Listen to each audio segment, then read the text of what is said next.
But you ready? It's time to get into the fun one. This is exactly what we want to see.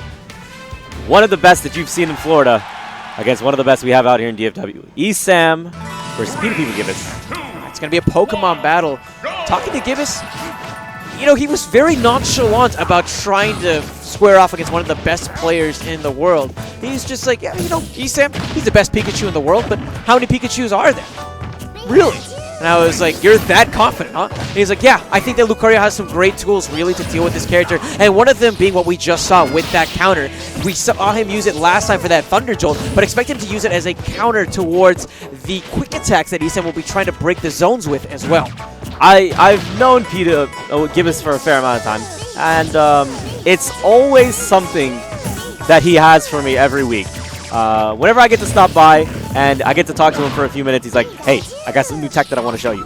I remember when he first showed me the shenanigans after the hit stun changes with using neutral B, forcing people to the ledge and saying the only way that they're going to be able to get out is through SDI. So it's pretty interesting to be able to know that this guy's a lab monster, and let's see if he can win neutral against one of the best out there. Yeah, he's definitely had some great wins under his belt before.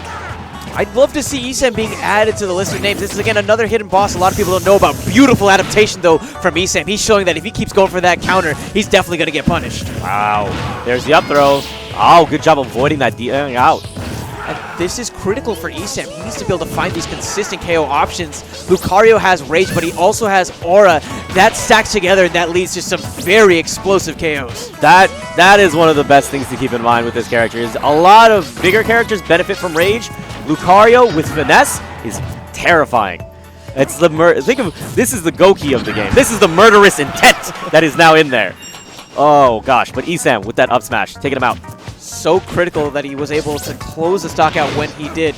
Just like in the previous match, you really don't want that combination of Rage, especially when you have a new factor of Aura in play. Gibus behind a stock. He's trying to figure out some sort of a way, especially as Lucario. It hurts so much when you're behind. It lets your opponent tack on so much percent, and you really have a tough time KOing. You don't hit as hard, and beyond that, you also have very stubby normals. Here's the follow-up here. Instead, going for the percentage, not going for the fair, not trying to overextend. That's the thing that a lot of players start to become weary of as the percentages grow, knowing that the knockbacks is going to be a little bit less, and that they're going to have retention of their character control back to them. So sometimes it's about ending combos a little bit earlier and going for the guaranteed stuff. Oh, he just got finished. Almost lost the stock there. What a beautiful air dodge reach from ESAM. Forward air as well. Jesus. And another. He went straight into the blast zone. Face first. Oh, wow. Pikachu. Never quitting. Constantly on that grind and pushing himself into him. Saying, let's end this. Let's finish this off. So this is what happens in Smashville whenever that platform starts moving towards your side. You get very happy if you're on that offensive, dude. God. But we're going to jump into this next one. Gibus, he's known as the Pokemon Master in DFW, so we're going to be seeing the Greninja. Now, ESAM has had some Greninja experience, most notably against Ice Studying, widely considered to be the best Greninja in the world at Beast. So he probably has a much better handle on this matchup than he previously did. And you saw Gibus there attempting to use the Shadow Sneak to get out of some of these multi-hitting moves. He was unable to do so, and ESAM was just able to extend the punish. That was absolutely ridiculous. The fact that he turned into Sheik for a moment, and even after knowing that Gibus was going to be recovering back to the stage, he had the Thunder ready. He was cutting off options and saying, look, even now, you got to pay the toll to get back to the stage. Here's the fair follow-ups in the up air. ESAM's been talking about playing a little bit more lame, but right now, he's been going in pretty ham on his conversions. Yeah, you could say that. I mean, that was 55%. Yeah, that's pretty good. And the punishment doesn't seem like it's ending anytime soon. Gibus forced into the corner here. ESAM had a great on-stage roll read last time. And if he can get more roll reads, that's going to be the end of Gibus's sock. There it is. That's what we're talking about. Sometimes you have to just play keep out and just wait. Ooh. Gibus almost had something pretty for us. Yeah, he's hoping to use those nairs. He does a lot of really cool combos with footstools and nairs, and he's just trying to get some of those Japanese vines started. He's unable to do so far just because of how slippery ESAM has been playing. Down to jab locks. Oh, baby. Mama. he hit him with the slickest. He's been doing that frequently today. Earlier, whenever he was on stream, he hit him with the same jab lock string and then ultimately finished him off with a up smash. That was pretty sick to watch. So, Gibus seeing a bit of defeat and now swapping back to the Lucario, and he was pretty quick to do so. Yeah, he just didn't get any of the benefits he was hoping to get. Oh my god. Guys, don't picnic. It's okay.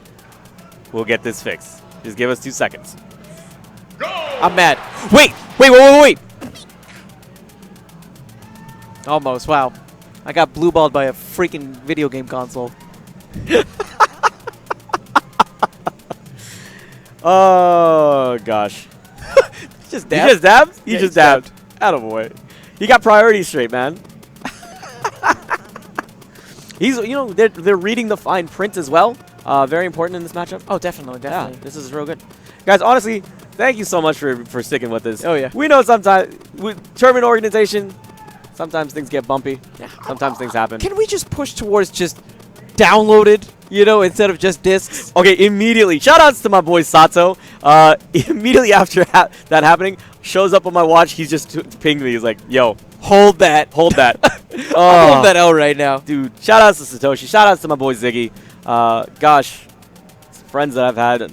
It's funny. In this day and era, it's so interesting. I think Sky Williams touched on it, which is like sometimes some of those relationships that you have in Skype or in Discord with people that are thousands of miles away from you can sometimes be more intimate than the ones that you have sometimes in person.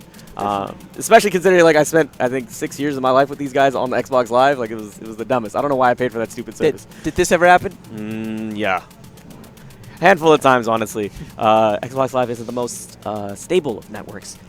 Just saying. Oh, damn. Yeah, I'm glad I evolved to the PC Master Race. Yeah, definitely. I was about to say, you were saying that as a person who commentates Nintendo games.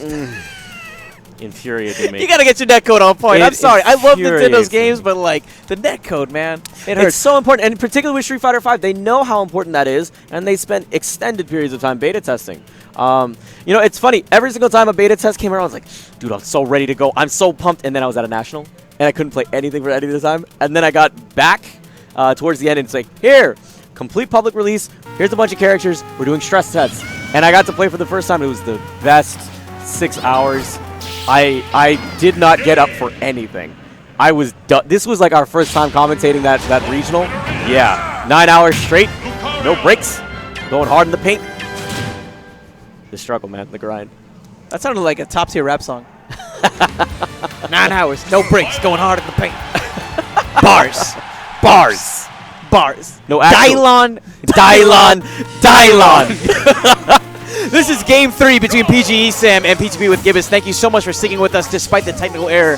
Let's get right into Duck Hunt. This is one of Gibus' favorite stages. No surprise that he's choosing this, though the way that ESAM has been playing, it feels more like a final resting place than a counter pick. Dear God, man, you're seeing the aggression from ESAM even that far off stage? I mean, uses the back air, tries to take him down. Okay, I'm sorry, this man is a duck assassin.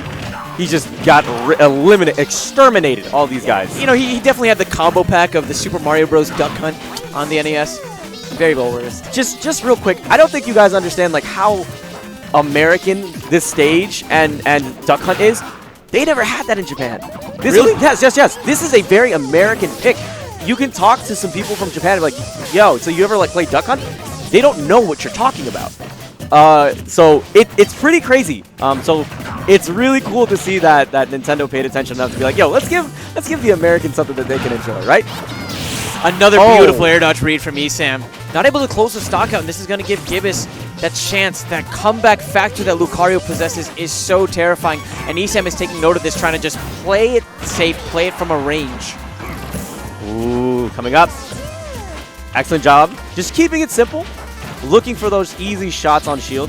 ESAM's not trying to do anything super risky. He knows that Lucario is some shenanigans. Oh my god, ESAM with the rawest F smash. There's the F smash right after. Let's go. This is what I was talking about previously. Reading for the rolls, looking for those up smash finishes.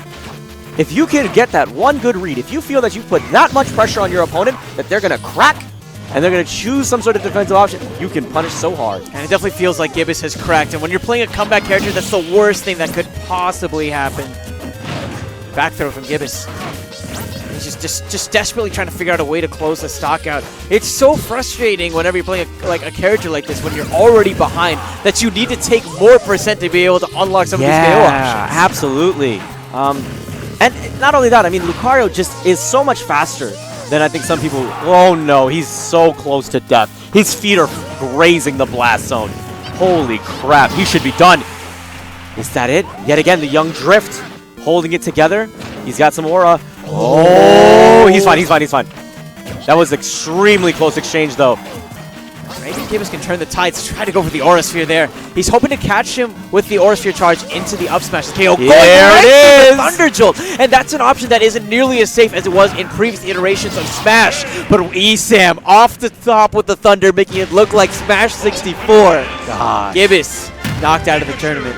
And what's worth noting is a year ago, Gibus couldn't even make it out of pools at Low Tier City 3. And come Low Tier City 4, his only goal was to make it out of pools. Yeah. And in an even more stacked tournament this year around, he's actually able to go and clinch a top 8 spot. Progress, folks. Progress. That is absolutely ridiculous.